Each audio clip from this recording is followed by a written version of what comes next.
Assalamualaikum warahmatullahi wabarakatuh. Alhamdulillahilladzi hamdan katsiran thayyiban mubarakan fih kama yuhibbu rabbuna wa yarda. Asyhadu an la ilaha illallah wa la syarikalah wa asyhadu anna Muhammadan abduhu wa rasuluhu amma ba'du. Segala puji hanya untuk Allah, salawat dan salam semoga senantiasa tercurah kepada junjungan kami, teladan kami, manusia paling mulia di muka bumi, Rasulullah SAW, kerabat, sahabat, dan umatnya yang senantiasa istiqomah di atas syariatnya. Pagi ini saya bersama Dr. Muhammad Said Didu. Kami akan berbincang-bincang perihal perjuangan bangsa Indonesia yang menginginkan keadilan dan kesejahteraan di negerinya. Pak Said, ini kan perjuangan kita ini sudah cukup lama. Mungkin kalau kita batasi dari periodenya Jokowi itu kan sudah 10 tahun, sekarang hampir 11 tahun dengan 1 tahun Prabowo. Nah, yang terjadi adalah malah sepertinya posisi Jokowi ini semakin menguat. Artinya polisi ada di ketiak Jokowi, sehingga dengan mudah orang yang benar pun, aktivis dan tokoh kita, ditersangkakan. Padahal rakyat Indonesia tahu dari hasil penelitiannya bahwa soal ijazah Jokowi itu dipastikan 99,9% kata Rasulullah itu adalah palsu. Bagaimana Pak Said melihat kondisi seperti ini? Saya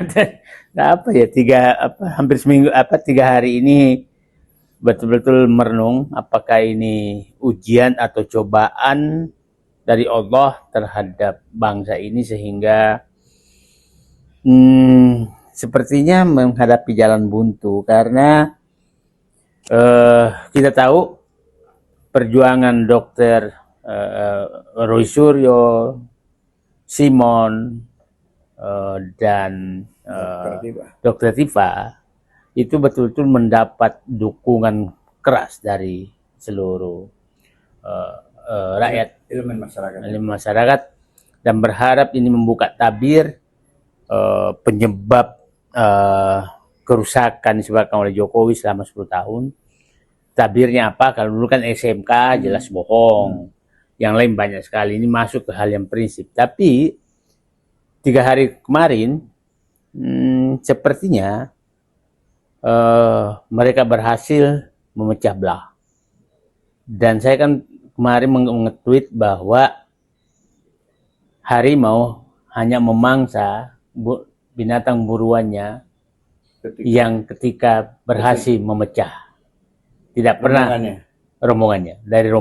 Jadi kalau tidak pernah kita lihat tuh harimau bisa memangsa buruannya pada saat masih satu rombongan. Maka sepertinya udah berhasil. Yang nggak usah dibahas lagi bagaimana nanti saling makin pecah lagi. Dan sekarang ya mereka yang menikmati keuangan ini tepuk tangan karena dia lihat bahwa pejuang-pejuang ini sudah saling menyerang. Dan kita melihat pernyataan media kemarin kan sudah saling menyerang. Jadi ya berhasil. Dan itulah saya pikir kelemahan para aktivis adalah bahwa tidak pernah aktivis itu merasa pernah nomor 2, selalu merasa paling hebat. Itulah penyakit aktivis. Saya aktivis dan sejak kecil, tapi sempat berhenti sebagai birokrat, dan saya pahami betul bahwa itulah kalau saya nge-tweet kemarin tuh saatnya membuang harapan tadi malam. Saatnya membuang harapan karena saya melihat tokoh perjuangan yang sudah mendapatkan dukungan rakyat sedemikian rupa, yang saya anggap bahwa dialah kasta pemilik value dan semangat perjuangan yang sangat tinggi sekarang, itu sudah goyah. Jadi saya kalau menanyakan saya kehilangan harapan. Dan saya sebenarnya tahu mau kemana pemerintahan Prabowo, tapi ternyata Dan saya jelaskan juga ke mereka, tapi ternyata ya mereka lebih percaya, sepertinya lebih percaya ke yang lain. Tapi ya itu nggak apa-apa, itu kan pilihan pribadi mereka. Tapi kan saya nggak tahu apakah betul, karena belum ada pernyataan dari tiga-tiganya, apakah betul mereka sudah menyatakan memilih jalan damai atau belum. Kan itu kan hanya analisis orang-orang. Jadi ya saya masih berharap sih ya mudah-mudahan tiga-tiganya masih berjuang bahwa yang kita mau perjuangkan adalah kebenaran, bukan menang kalah. Betul. Nah, kalau kebenaran sudah tidak lagi diperjuangkan oleh orang-orang benar, maka saya agak hopeless ya. Pak Said, ini juga saya melihat Pak Prabowo ini konsisten ini, Pak. Konsisten begini, maksud saya, PIK 2 sudah tidak jadi PSN, tapi perjalanannya sepertinya tidak ada masalah dengan itu. Artinya kebijakan itu seperti tidak berlaku di lapangan karena pengurugan, pembangunan terus terjadi. Itu satu. Yang kedua adalah soal WUS. Beliau yang mengatakan tentunya kepada kalau Pak Menteri Keuangan kan atas perintah tentunya, ya kan, bahwa akan dibiayai oleh APBN. Berikutnya ternyata Prabowo sebaliknya mengatakan itu. Yang terakhir bahkan masalah PSN lagi nih, Pak Yusuf Kala malah ini kan tokoh kita, tokoh nasional kita, mantan wakil presiden beberapa kali. Tapi dikerjain juga. Ini menurut saya apa sih sebenarnya Pak? Apakah memang seburuk itu atau kalau saya istilahnya konsisten melakukan dukungan gitu, melakukan dukungan kepada Jokowi CS itu Pak, Jokowi and his gang lah gitu kira-kira. Gimana menurut Pak Said, Pak? Saya kalau membahas Prabowo tuh saya lagi agak apa ya, karena sebagian teman-teman menyatakan saya sudah sebagai pendukung Prabowo. Tapi orang di dalam pemerintahan Said itu adalah musuh pemerintah. Jadi posisi saya yang paling susah. Jadi aktivis menganggap bahwa saya pendukung Prabowo, tapi orang-orang di dalam menyatakan saya anti pemerintah. Anti pemerintah. Jadi ya saya bisa bilang jadi Prabowo itu adalah harapan saya, harapan. Jadi bukan dukungan, harapan. Betul. Harapan saya. Nah, kadang-kadang harapan saya tercapai, kadang-kadang tidak, gitu kan. Nah, ada beberapa harapan saya yang terjadi. Nah, jadi seperti yang Bapak katakan tadi, yang saya berikan problem besar yang saya ulangi ke Prabowo ada 3 hal. Itu dalam dirinya, yaitu otaknya Rambo, hatinya Rinto, inginnya mempersatukan semua. Ini mempersatukan semua. Masa perampok disatukan dengan kiai, kan nggak mungkin. Mustahil. Jadi dia tuh harusnya ada value yang dipunyakan. Kalau lu nggak ikut ini, lu di pinggir. Itu namanya pemimpin. Kalau pemimpin ingin mempersatukan semua, ya enggak lah. Di dalamnya, di Al-Quran saja sudah menyatakan yang munafik, yang kafir, yang beriman adalah sama saya. Gitu kan, Allah saja tidak kuat mempersatukan itu dan tidak mau. Betul. Jadi terus ini ada orang mempersatukan semua. Terus yang merampok negara ini kita juga persatukan. Kita nggak kasih hukuman. Nah, itu menurut saya yang sangat berat di Prabowo, karena 3 dalam dirinya, yaitu otak Rambo, hati Rinto, ingin mempersatukan. Ya, mempersatukan tuh bukan berarti membuat gerombolan, beda loh. Nah, gerombolan tuh maksudnya siapa aja boleh ikut. Mempersatukan tuh adalah orang yang sama arah perjuangannya disatukan.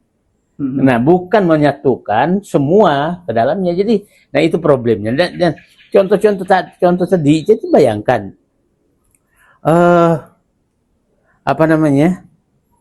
masih kita ini kayak roller coaster kita nih. Hari ini ada harapan, besok besoknya hopeless lagi. Jadi kalau Pak Adang lihat, biar publik tahu, Pak Adang ini teman saya hampir 40 tahun. Saya ketemu Pak Adang itu 87. Jadi bukan Baru. bukan baru gitu kan. Jadi nah 86 kira-kira 86. Jadi udah hampir 39 tahun. 39 tahun. Nah, terus jadi yang ini saya terus terang yang paling ya menghadapi tiap hari kok kayak begini ya, untung kalau ada tempat kita kembali kepada Allah. Ya udahlah. Allah yang ini mudah-mudahan dapat hidayah lagi. Jadi nah kalau pertanyaan Pak Adang tadi, ya memang itu inkonsistensi yang sangat apa namanya? Nah, coba pernah nggak kita dengar pernyataan Pak Prabowo tentang mafia tanah? Enggak. Iya. Banyak sekali. Nah, coba bisa bayangkan.